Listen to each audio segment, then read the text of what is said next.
Welcome, everyone, to this Good Leadership Podcast. My name is Charles Good, your host and the president of the Institute for Management Studies. This podcast is designed to provide you with actionable insights and tools that you can use from discussing the research, stories, and background from recognized experts and practitioners to accelerate your impact in your current role. Well, welcome to this episode of the Good Leadership Podcast. I'm very glad to be joined today by Michael Bungay Stanier, who helps people know they're awesome and that they are doing great. He's also the founder of A Box of Crayons. He's the best-selling author of The Coaching Habit, the best-selling book on coaching in the last century, selling over 1.5 million copies. In addition to that, he's a Rhodes Scholar, #1 thought leader in coaching, and has traveled the world. And right now, I think you're in Toronto, correct, Michael? I am, although this introduction is already leaving me feeling a bit intimidated about myself. I'm also just a normal guy who, hangs out, reads books, plays ukulele, plays soccer badly. All of those are true about me as well. Wonderful. Well, thank you so much for joining me for the program. Today, we're going to be talking about your most recent best-selling book, How to Work with Almost Anyone. And it really shows individuals how to build the best possible relationship with key people at work. And I guess my first question around this, Michael, is what got you to wanting to write this book? Why do you think this book is needed in Yeah, today's corporate world? it's such a good question because honestly, writing a book is a pretty miserable experience for the most part. You have an idea, you're not sure if it's a good idea. You write a first draft. The first draft is terrible. You write a second draft. The second draft is worse than the first draft. By the time you're at the fifth draft, it's a little better than the first draft, but you're like, I hate the idea. I hate myself. I hate this book. So you have to really want to write a book to keep writing a book. But I realized that The Coaching Habit has been this book that's really succeeded, as you said. But that's got a real focus on what's the challenge for you, what's the work that needs to be done. And I realized when I thought about my own working relationships, actually, that was such a big determinant of my success and my happiness. Not just my success at work, but just how I felt about my work, the company, the organization, how I was showing up in the world. And there'd been a tool that I'd been using for 20 years or more now in terms of trying to optimize and give my relationships the best chance of success. I was like, that could be really helpful to teach people. And then the catalyst was actually being back in Australia a couple of years ago. And my dad was dying. He was at home. We knew he had a terminal illness. And of course, it was a stressful time for mum and for dad. And for me, I was back home living in the family house at the time. I actually set up a conversation between my mum and my dad to have a talk about how they wanted to be with each other in what we knew were going to be the last weeks or months of my dad's life. And it was awkward and slightly weird, and they were a bit resistant to it, but it was a really powerful moment for all of us. And that kind of was the thing that pushed me over the edge and made me determined to say, look, this idea of a best possible relationship, of a keystone conversation, a conversation about how we work together rather than what are we working on. I think this could be really helpful in the world. That's so great to hear because I interview lots of authors and some worry about selling more books, which is great, but you really have the focus on the end user and trying to help them out. And you even state that in your book, that this book is a start of improving 10 million working relationships. And that's great to see and hear. And I think you're well on your way to doing that. Thank you. Thank you. Yeah, partly this is just self management, Charles, because as I think about what gets me excited, trying to hustle people to buy a copy of my book is not that exciting for me. But trying to imagine the bigger picture, which is like, if I can make people's working relationships better in their organization so they feel happier and the organization is more successful, that is a much more motivating thing for me. So this idea of how do we improve 10 million working relationships? 10 million is a lot of people, but it's also that's within reach. I can imagine how that could happen. So I've got my fingers crossed. I love how you start the book, right? Everyone's success and happiness depends a lot on their working relationships. But the hard truth is, most of us leave the health and fate of these relationships to chance. Why do you think that is? That's the easier thing to do. And because that's what we've been taught and had role model for us. There's not a whole lot of precedence for people who are good at saying, hey, Charles, you and I are working together. Before we get into the work, let's actually talk about how you and I work together so we can bring out each other's best. We can avoid the awkward bits, the worst of who we are. We can figure out how to make it safe for both of us, but make it brave for both of us, vital for both of us, and make it repairable as well. There's just not a lot of precedent for that. And also, Charles, it's a bit of a courageous act to actually say, let's talk about our relationship, because it's always easier to talk about the work. The work is always there. It's always urgent or important or critical or exciting or a crisis, whatever it is. It's so easy to plunge into the stuff that needs to get done because nobody's got an empty inbox and an empty to-do list. Everybody's got stuff they got to get achieved. But to stop and go, hey, you and me, let's look at each other in the eye and remember that we're both humans and we're both trying to do the best we can between us. It's a challenge. I'm not unaware that this is not an easy thing for people. This actually is like, you know what? It takes a bit of courage to step up and do this. When you're right, and it hasn't been modeled much with people growing up, right? We kind of resigned to the fact that relationships are going to grow stale, they're going to get worse over time, and there's just not much we're going to do about it, nor are we going to take a very active role in improving that process. Yeah, and relationships are hard.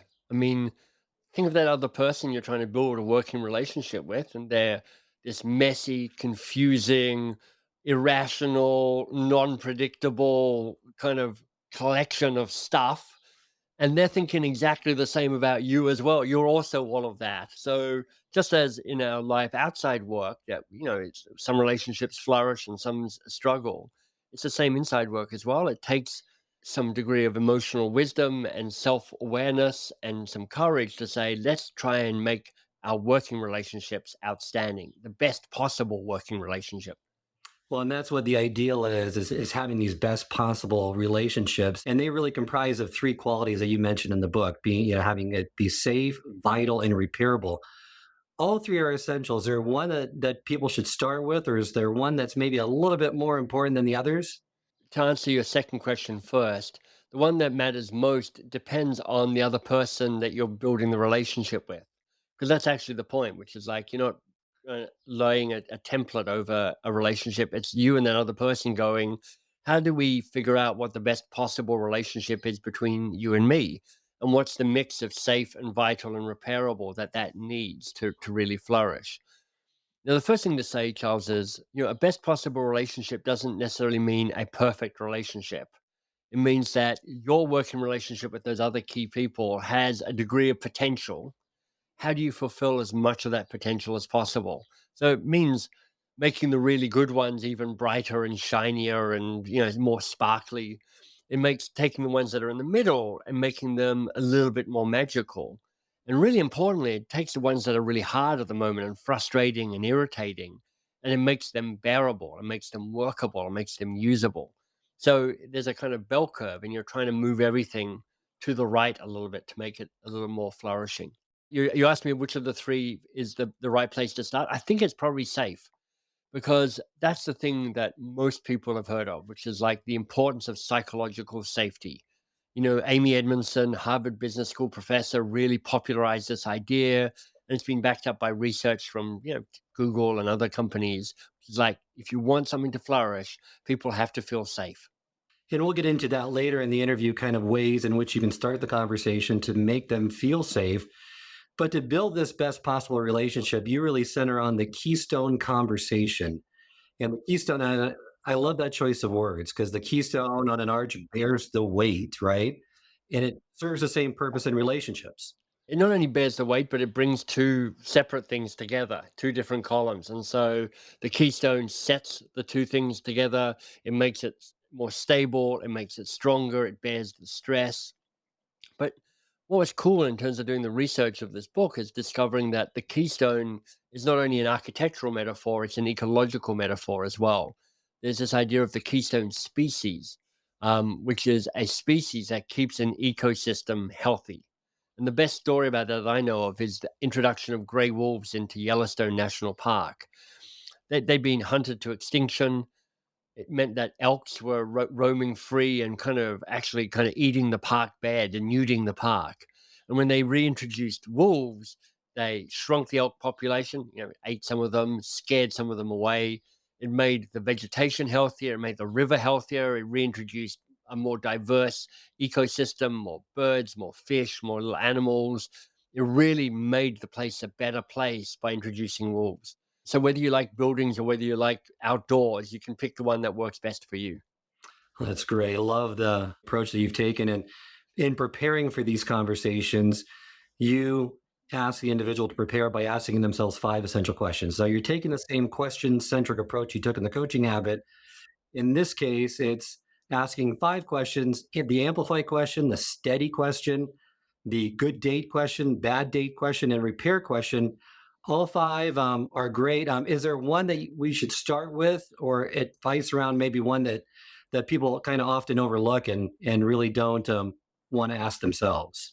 I think I've got two different answers for you. In terms of the place to start, I think I've deliberately chosen the amplify question as the first question because I think that is a really strong place to start. So the amplify question builds on things like appreciative inquiry and positive psychology. And it says, what's your best? And this is a moment where you can explain to the other person, you think about it for yourself and get ready to tell the other person, when is it that you shine and when is it that you flow? And when I was coming working through this, I was like, do I say, what are you good at? And I'm like, that's okay, but it's not that helpful because I'm good at a whole bunch of things. A lot of them I don't actually ever want to do again. I don't want to tell you about what my strengths are because that's kind of interesting, but it's a bit abstract. I want to tell you when you see me at my best, what's my best? And so the point of this question is to say to another person, look, this is when I light up. This is when I get good. This is when I'm in my sweet spot. This is when I'm playing to my strengths. This is the work I do. This is the type of working relationships I have. These are the inherent values and strengths that I pull upon to be me at my best. So if I had to just pick one question, or if I had to start with one question, it would be that one, the amplify question. The question that I think we often avoid most, but I think is powerful because of that, is the final question, the repair question. And the repair question is, how will we fix it when things go wrong? And what's really powerful about this, Charles, is that it acknowledges that maybe things might go wrong because, you know, spoiler alert, they always do. They always go wrong. The relationship always goes off the rails at some stage. And so, what this question does is it says, hey, it will go off the rails. What will it look like? How will we know? How will we fix it when things go wrong? But it's also doing a couple of things that's kind of an investment into the future. One is you're sharing a kind of shared commitment to fix it when things go wrong. That's kind of implicit in answering that question. And secondly, and this is really the kind of the hidden power, it gives you permission to talk about it when it goes wrong because I certainly this is true for me. I've spent a lot of time watching relationships go off the rails and just not talking about it, just going, ah, I knew this would happen. Oh, well, I guess I just have to suffer now. And what this does is gives you some permission to sort of say, hey, how we said, how will we fix it when things go wrong? I think this might be that moment. So, how will we fix it now things have gone wrong? No, that's a great question to ask because you're right. Not many people talk about it prior to it happening, and then there's no plan, right, moving forward. And I love what you state about the amplified question as well, is that curse of competence that you mentioned in the book. A lot of times we talk about what we're good at, but really not fulfilled by, right?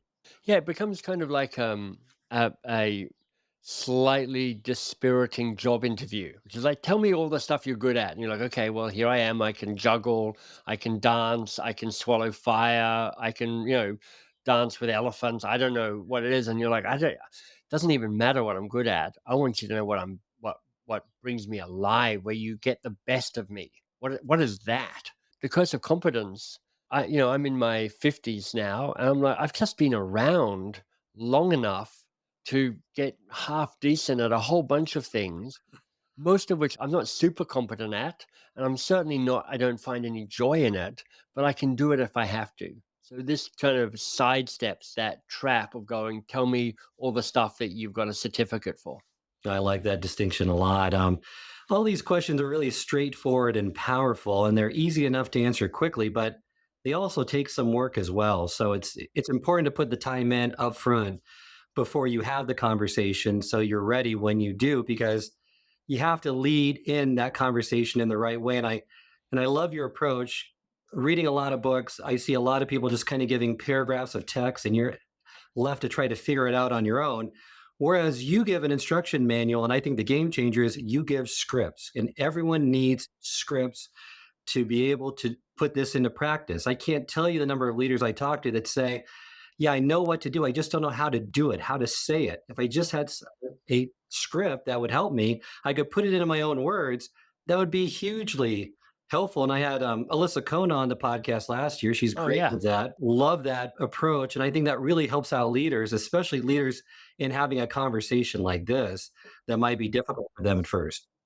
Yeah, Alyssa is brilliant at that. That's one of the things that she's so great at, which is like, let me give you the exact structure, the exact language you can use so you can do that. And this is a lesson I learned by writing The Coaching Habit. And I slightly stumbled into it. The Coaching Habit is a distillation of, thousands and thousands of people I've trained in how to be more coach like if you're a regular manager or leader. And I just realized that I'm like, I'm trying to unweird coaching. And so much of unweirding coaching is let me just give you some words that you can use. And if you follow this script, it's going to work most of the time. So you're not blindly following the script, but just knowing what the next thing to say is can remove a lot of the anxiety you have around what might be an otherwise difficult conversation.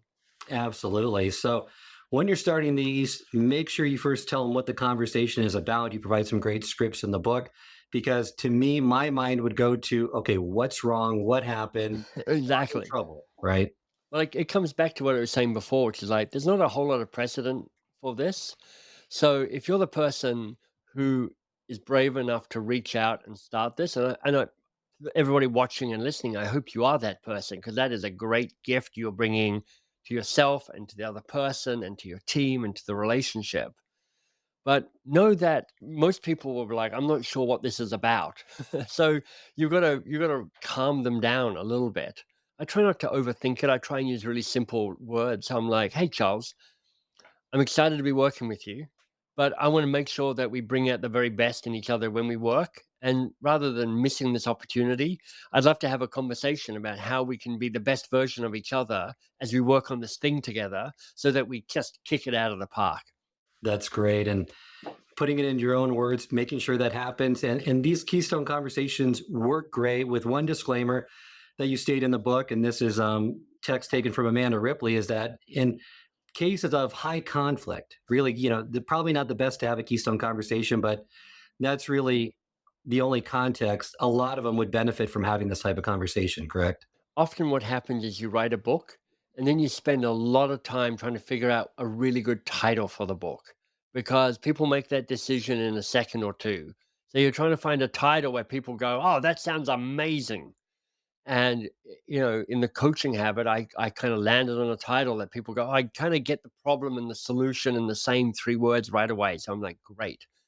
But most of the time when you write a book, you spend a lot of time looking for the title. In this one, the title showed up in my head and I was like, How to Work with Almost Anyone is a really good book title because almost everybody's got the same face you got on at the moment, Charles, which is nodding and smiling and kind of laughing a bit because everyone's like, oh, yeah, there's something about the almost that everybody goes, I can tell you who my almost people are.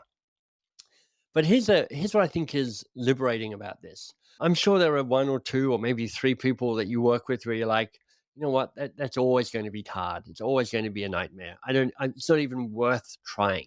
Whether they're wired a certain way or whether they're a sociopath or who knows why they might be on that list. But that leaves everybody else. And I want you to think about all the people whose relationship with you has some impact on your success and your happiness. So this might be people you lead on your team. This might be your boss. This might be colleagues. This might be people you collaborate with. These might be people outside the organization, vendors, customers, prospects, anybody where you're like, you know what, if we had a better working relationship, that would be beneficial to me, then this book can help with that. Absolutely. And To start that conversation, you say start safe. Someone always has to make the first move. You encourage that you make the first move. Don't wait for the other person and make sure they feel safe in starting it out. And also, you have a great tool here, which you also discuss in the coaching habit. It's the TERA quotient to really use that to increase the TERA quotient. Perhaps you can unpack that a little bit for our listeners Sure. so they feel safer in having this type of conversation. Yeah, look, the terror quotient is really helpful because it explains the neuroscience of safety, the neuroscience of engagement. So here's where it starts, Charles. 5 times a second, your brain is scanning the world at an unconscious level, going, is it safe here or is it dangerous? Safe or dangerous? Safe or dangerous? Safe or dangerous? Safe or dangerous? Everybody who's listening to us now is doing this. You're doing this. I'm doing this. We're all doing this even as we speak. It's not even a balanced question because the brain has learned from tens of thousands of years of evolution to say, look, safe or dangerous. And by the way, at all costs, avoid danger. Because if you don't avoid danger, you die. And your brain's only real job is to keep you alive so you can keep mating and you can keep passing along your DNA. So it's like, don't die. In terms of risk and reward, I will give up reward as long as I'm avoiding risk. So what that means is that people's brains are constantly on the outlook for any hint of risk, any hint of danger. And when they do, they disengage. They back out. They don't lean in, they lean out. And so your job as a leader or as a manager or as a human is to be going, how do I make this environment feel as safe as possible for as long as possible so people stay engaged as much as possible? And the terror quotient, TERA, are the four drivers that drive the engagement, the neuroscience of engagement. So TERA stands for tribe, expectation, rank, and autonomy. Tribe, expectation, rank, and autonomy. Tribe, the brain is going, are you with me or are you against me? So it's about going, how do you find a way of making it feel collaborative? How do you make it feel like it's we rather than you versus me? And that can be everything from how you talk to how you sit to whether you touch them lightly on the shoulder. All of those things contribute to a sense of tribiness. The second driver is expectation. And then the brain's going, do I know the future or do I not know? Just as with tribiness, the more they feel like they're part of a tribe, the safer they feel. With expectation, the more they can see a little bit into the future, the safer they feel. So, do they know what's about to happen? That's why it's a terrible idea to send somebody an email saying, can you come and see me in my office, please? Everyone's like, what does that mean? What's happened? Everybody's brain goes to the worst possible place around that. Whereas if you go, hey, I'd love us a conversation about how we work together so we can bring out the very best in ourselves, that is actually pretty clear about what that's about. That's you're raising expectation. Rank, the third of the factors, the brain is asking, are you more or less important than me? And if they feel less important than you, they don't feel as safe. If they feel more or the same kind of rank as you, then they do feel safe. So the more that you can raise their status in the conversation, the better. And then finally, autonomy. The brain is asking, do I have any say in this? Or are you making all the choices? So the more you can give people options and choices and kind of permission to make their own choices, the safer that they'll feel. That's one of the reasons why coaching is such a powerful management tool, because when you ask a good coaching question, you're raising tribe and rank and autonomy. You're increasing the terror quotient by staying curious longer. Well, that's good to hear. And so now you started the conversation, this Keystone conversation, by going through these 5 questions. You've made them feel safe. You're getting to the middle part of this conversation. And as with the coaching habit, which I love, the mantra is stay curious a little bit longer and avoid rushing to giving action or to giving advice. Listen with intent and seek to understand before wanting to be understood. For those who have read the coaching habit and those who haven't, one of your best friends in this moment is the question, and what else? Because, and what else recognizes that their first answer is not their only answer, not even their best answer. So when you ask a question like, the Amplify question, what's your best? When they tell you, you're like, "Wow, that sounds amazing. What else? When else are you at your best?" And they'll have something for you. And then you go, great, what else? What else brings out your best? And when you're curious like that, what you're doing is you're creating the space for them to keep telling you stuff that they may not even realize themselves, but you're giving them the grace and the permission to actually go, let me explore this as far as I can take it. You're right. And before ending, you want to make sure you end on a high note. Make sure that you acknowledge what worked for you, state it so that they know and that it strengthens the wiring in your brain, like you state. And most importantly, which I love because I got this from the guru of gratitude, Chester Eld, when he was on the podcast last month, is make sure you show appreciation. No one gets enough appreciation. I don't think anyone comes home from work saying, you know what, to their loved ones, I was just too appreciated today at work. I got right. It just doesn't happen. So make sure you show that appreciation for having that conversation. Both of those guests you mentioned, Alyssa Cohen and Chester Elton, are both wonderful people. Chester is pretty much the nicest human being on the planet. He always shows up wearing orange. He probably had orange glasses on and an orange shirt on. That's kind of his brand color. But he is such a genuinely decent, appreciative person. You're like, I love that man. That's wonderful. And yeah, so this is a great conversation to have. End on that high note. And remember, these conversations, right, aren't a one and done. You need to stay committed after these conversations, correct? I think that's right. It'd be nice if they were one and done because it'd make it easier for everybody. But, it's just like every relationship in your life. You don't have one check in conversation and then go, good, we're set for the next 20 years. You need a constant process of maintenance, of a process of kind of making small adjustments when required, making big check ins when required, making significant adjustments when required. There's a way that you want to keep this relationship vital and alive and adapting and growing and evolving. What's powerful in the Keystone conversation is you've given each other permission to keep talking about the health of the relationship, which allows you to keep maintaining the relationship now. You mentioned in the book there's 6 principles of maintenance that really we should be mindful of to continue the relationship on good footing and to strengthen it over time. And that's stay curious, stay vulnerable, stay kind, adjust always, repair often, and reset as needed. Yeah, you can see there you got kind of two types of principles. The first is a kind of mindset, which is, an open head and an open heart and an open hand. When you stay curious, you're like, I'm still interested in you as a person. I haven't put you in a box. I'm interested in what matters to you. I'm interested in what you're up against.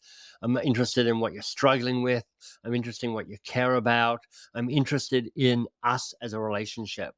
When you're staying vulnerable, it's like, and I'm willing to share as well. It's one of the key insights of this book, Charles, which is like, it is about a give and a take. It's about an exchange that makes this so powerful. One of the guys that has been really influential in my writing of this book is called Peter Block. And Peter Block, he wrote a very big selling book called The Flawless Consulting. And he taught me this idea of social contracting, which is effectively what a Keystone conversation is. And I didn't love social contracting as a term because it's a bit cold. But what I like about contracting as an idea is a contract in law is an equal exchange of value. So staying vulnerable is like, not only am I curious about what you've got going on, but I'm going to tell you what's going on for me as well. Can you be over vulnerable? Can you overshare? I assume it's kind of like the Goldilocks principle, right? You don't want to overshare, but you don't want to undershare, correct? Yeah. So, Brene Brown is really clear on this. She's the champion vulnerability in a way that has made it kind of part of the mainstream, I think. But she doesn't say so vulnerability is having no boundaries and vulnerability is sharing everything and anything. She's very clear, which is like vulnerability is about understanding what's the right amount of you to give up and show up. And Adam Grant's work on this is really supportive as well. Give and take. The people who really flourish in an organization are people who are givers, but they know how to give in a way that doesn't deplete them. The people who struggle most in an organization are givers. They're the ones that give without boundaries, and they are too vulnerable and too generous, and actually just become depleted as a result of that. So when you're in the maintenance phase, this is the third phase. Phase one, prepare. So when you sit with the 5 questions and you kind of figure out your answers to them. And in the book is 3 exercises for every one of the 5 questions so that you can kind of refine and deepen your insight and language about how you might talk about yourself. Phase two is having the conversation, just as you started. How to open, how to stay in the middle, how to finish on a high note. And then phase three is maintenance, which is how do we keep this going? And the one thing to say that we haven't quite touched on yet is you start maintenance by orientation, which is actually stepping back for a moment and going, what is going on here? What am I noticing? How do I get out of the hurly burly of the relationship in the moment, step back, see the bigger picture, and then decide that you want to stay curious, stay vulnerable, stay kind, adjusting always, which is like you're constantly making kind of little things to kind of stay as sweet as possible. And then I think repairing often is the fifth of the six principles. And that's the one I'd want to double click on. Right at the start of this conversation, you asked me which is the question that gets asked least often. And it's like the repair question: how will we fix it when things go wrong? This is a moment to say, look, in writing this book, I did a lot of reading of the kind of experts in relationships, in the kind of, romantic relationships, people like Esther Perel and Terry Real and Dan Siegel and others. And one of the things that became really clear is that the relationships that last are ones that get repaired, because every relationship gets dented and every relationship can get repaired. And also that most of us aren't that great at repairing relationships. So this fifth principle is repair often, is to keep checking in and going, where are the dents? Where are the cracks? Where are the bangs?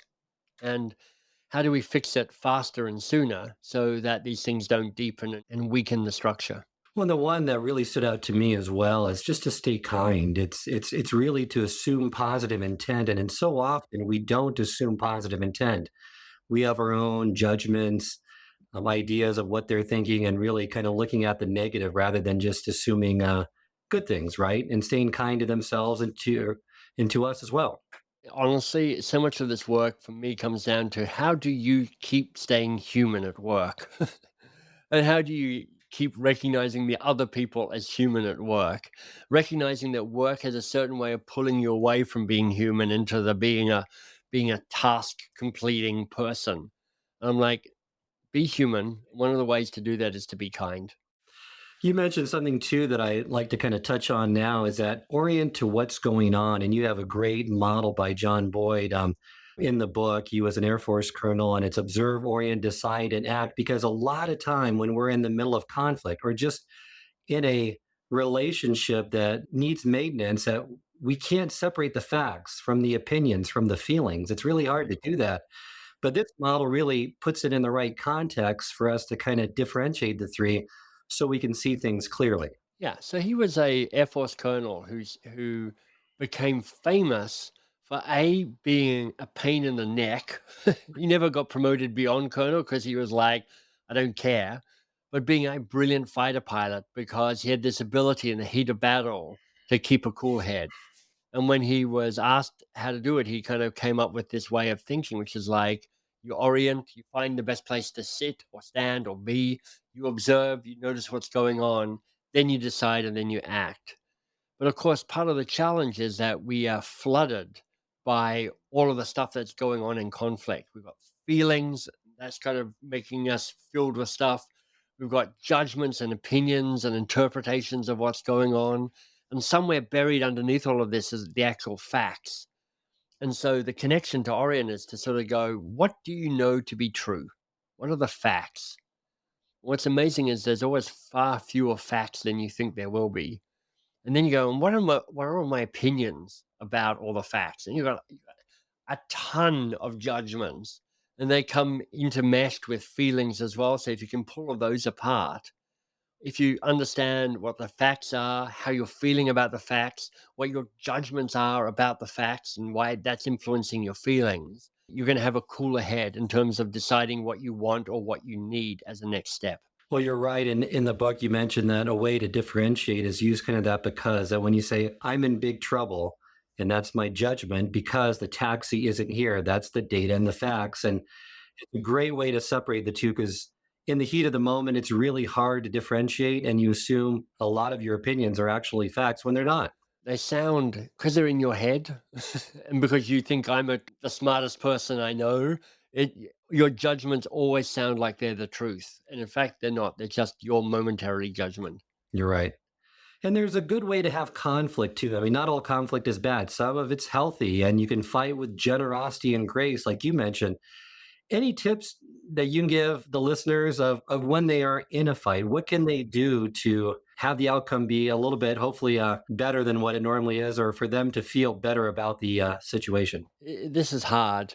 It is a lot easier to talk about than to actually do. So let me just kind of acknowledge that from the top. There's a way that you can understand that fighting conflict can really tear the fabric of a relationship.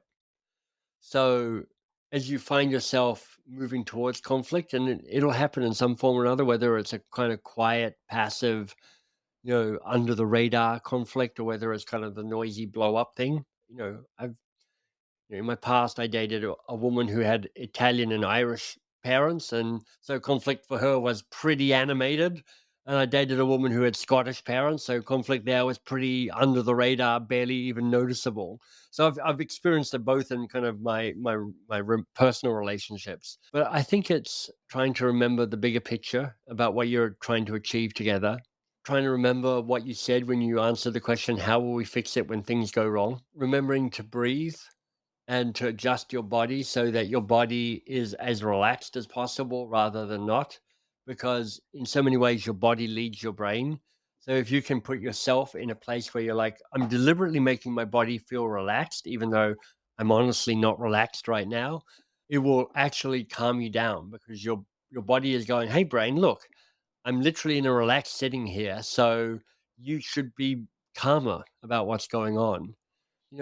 So much Charles is practicing staying curious about the other person. 'Cause if you're being curious about that other person, you're kind of out of your own stuff and over on the other side and going, what's going on for you there?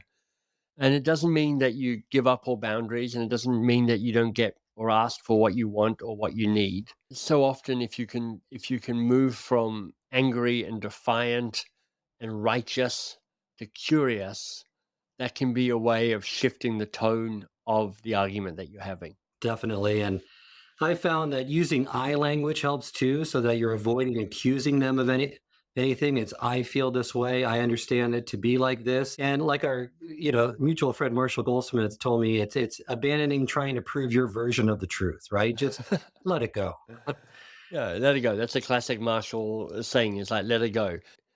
What really helps with conflict is if you know what outcome you want.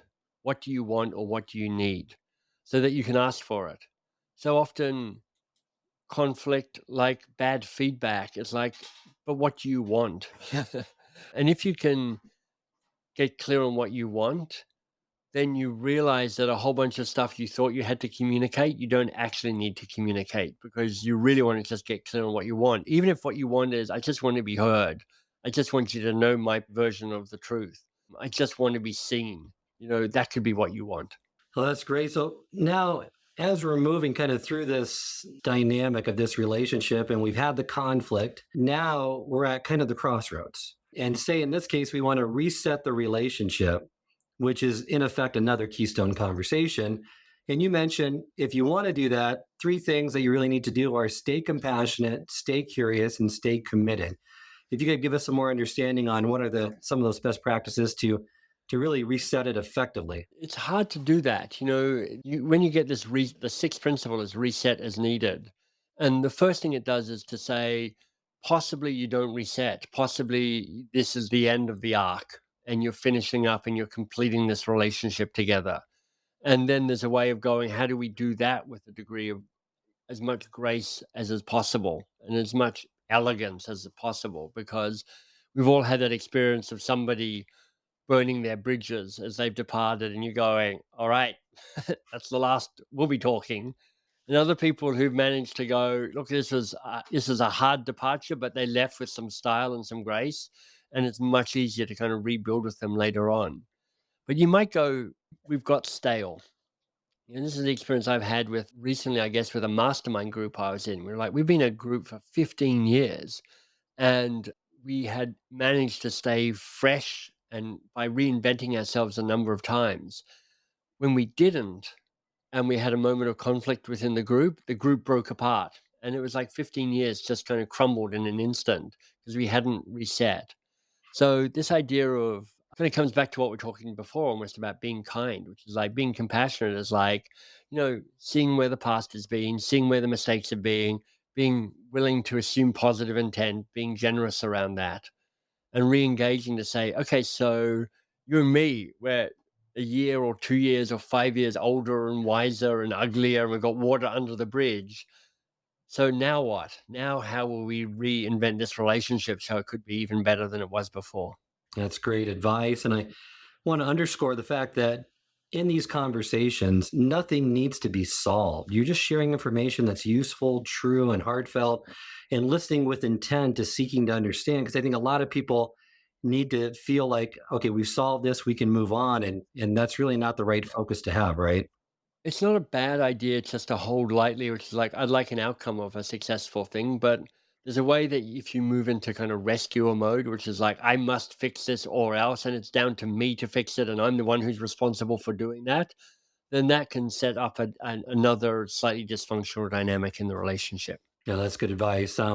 What now if you determine that after the conflict or over time, the relationship just needs to end? And the unknown can be the scariest thing. We tend to kind of catastrophize the worst, but I've noticed in some cases it's not as bad as what we were thinking of the end result. Well, often, if you're the end point of somebody like firing you or letting you go, for a lot of people, like, this turns out to be one of the best things ever. 'Cause they're like, I did not even know how much it sucked being in that job with that person in that moment, and how much this next thing is better for me.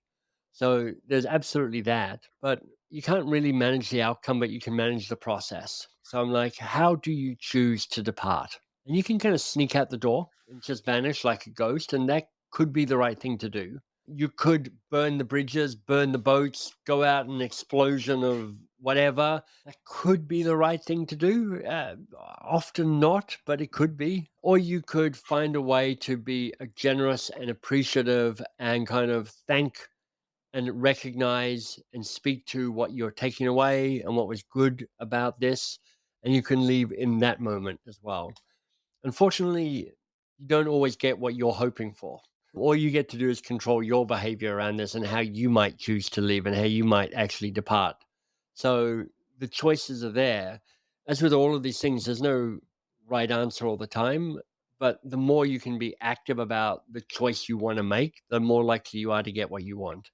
Very well said. And it's helpful to actively manage that experience, right? For all players concerning. And not every relationship, as you mentioned, is going to be fantastic, but every relationship could be better, especially if you follow, this process. And it's really all about the process and getting it to where you feel more comfortable in doing it and practicing with it. And so sometimes that means you need to find another outlet for you to speak to your sadness and anger and frustration about what's going on. I mean, I had a colleague recently who had somebody on her team leave out of the blue and without a lot of style or grace. My colleague was pretty upset about how that departure happened, felt a bit betrayed by it, quite frankly. And I was one of her sounding boards around a place to kind of work through that. And to the public, she was very gracious about how she recognized and acknowledged that individual in their departure. So it's like, find a way to work through your stuff so that you can be the best version of yourself in public if that's what you need. Absolutely. Before we end, a couple just final questions, just kind of clarifying how this process really works in different relationships. Having Keystone Conversations process work with your supervisor, your boss, someone senior to you? It does work with your supervisor and boss. It obviously takes a bigger leap. It's easier to ask people who you lead to go, hey, let's you and I work on this together, as opposed to going, hey, let's you and I work on this together. And it's a common reaction that people go, yeah, I could never do it with my boss. They just wouldn't be open to that. But I know, as somebody who's been a boss, that if somebody came to me and said, hey, I'm on your team, I'd love us to work in a brilliant way together. How do we do that? I'd be like, this is great. I am totally up for this. So I guess the encouragement here, Charles, is to have people say, look, don't just leap to the assumption that your boss is not up for this conversation. They might be delighted by it. And it might be the thing that really differentiates you from other people. Well, that's great to hear. I always like to end the podcast with one question on what would be the first thing to start with as they begin this process? Because these always start these conversation initially it's going to be awkward, it's going to be uneasy. Is there any advice that you have them to get started and get more committed to the process? The place to start is to, I think, ask yourself, how important are the working relationships you have? How influential are they on your success and your happiness? And that's an immediate crossroads, because if you go, they're not that important to me, then you shouldn't have listened to this podcast. You should rewind and see if you can get 45 minutes of your life back. But if you're thinking to yourself, actually, you know what, relationships are important to me and they do make a difference, well, then the call to action is really, well, can you be the person who reaches out and starts this? Because as you said, Charles, it's a bit awkward, it's a bit unusual. There's not often a lot of precedent for this. But as somebody once said, nobody likes to be the first person to say hello, but everybody loves to be greeted. If you can be the person who becomes known for saying, I'm investing in building great working relationships, that is a great gift to everybody involved. Wonderful. Thank you so much for joining me today, Michael. Remind our listeners how they can get in contact with you, learn more about your work, and find that new book. Yeah, look, if you want some of the free resources that come with the book, including watching me role model a Keystone conversation, you can find that at bestpossiblerelationship.com. And if you want more about me and the other books and the other courses and other freebies that we have, mbs.works is the website, mbs.works. If you enjoyed this episode, I encourage you to share with others and post about it on social media. You can also go to our YouTube channel, which has video recordings of all the episodes of this podcast, along with bite-sized segments called single servings that are designed to answer your most pressing leadership and management questions. Remember, until next time, it's not what you know that counts, but what you do consistently that makes a difference.